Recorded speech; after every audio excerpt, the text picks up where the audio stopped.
রোদে বেরিয়েও বিচে ঘুরেও মুখ কালো হয়ে যায়নি, মুখে ট্যান পড়েনি, তাহলে নিশ্চয়ই সানস্ক্রিনটা একটা ম্যাজিক সানস্ক্রিন। হাই গাইস, আজকে আমি তোমাদের সাথে এমন একটা সানস্ক্রিন নিয়ে কথা বলবো। এটা সত্যি সত্যি একটা ম্যাজিক সানস্ক্রিন। এটা হচ্ছে প্লামের শিয়ার মেড ডে ক্রিম। এটাকে তোমরা ডে ক্রিম হিসেবে ইউজ করতে পারো। আমি একটা ম্যাজিক প্রোডাক্ট, একটা সানস্ক্রিন প্লাস ডে ক্রিম।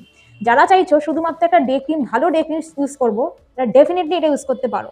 এটার মধ্যে আছে SPF 50 PA ট্রিপল প্লাস আর ক্যামোমাইল অ্যান্ড হোয়াইট টি, যেটা মুখে নন স্টিকি, মুখে কোনো হোয়াইট কাস্ট যায় না, এবং এটা মেকআপের নিচে খুব ভালোভাবে বসে যায়, এবং যাদের সেন্সিটিভ স্কিন তাদেরও কোনো স্কিনে কোনো রকম ক্ষতি হয় না।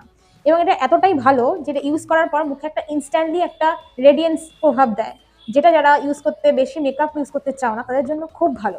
আমি এটা নিজে ইউজ করে দেখেছি এবং টানা 7 days ইউজ করার পর আমি নিজেই শকড হয়ে গেছি যেটা এত ভালো একটা রেজাল্ট। তো আমি ডেফিনেটলি সাজেস্ট করবো, যারা চাইছো একটা ভালো ডে ক্রিম প্লাস এর মধ্যে SPF থাকবে, তাদের জন্য হচ্ছে এই ক্রিমটা, এই সানস্ক্রিনটা বেস্ট। এটা প্রাইস হচ্ছে 520, প্লাস অনলাইনে তোমরা ডিসকাউন্ট দিয়ে পেয়ে যাবে। প্রায় সময় এটা ডিসকাউন্টেই থাকে। তো একটা যদি ভালো সানস্ক্রিন প্লাস ডে ক্রিমের খোঁজ করো, ডেফিনেটলি তোমরা এটার সাথে যেতে পারো। যদি এই ভিডিওটা ভালো লেগে থাকে, ভিডিওটাকে লাইক, শেয়ার অ্যান্ড সাবস্ক্রাইব করো আমার এই চ্যানেলটাকে। আর এরকম আর কি কি ধরনের তোমরা অনেস্টলি প্রোডাক্ট রিভিউ পেতে চাও সেটা আমাকে জানিও। আর আমি যে যে প্রোডাক্টগুলো ইউজ করি, যেগুলো আমার ভালো লাগে, সেগুলো আমি তোমাদের সাথে ডেফিনেটলি শেয়ার করি এবং আগামীকালও করতে থাকবো।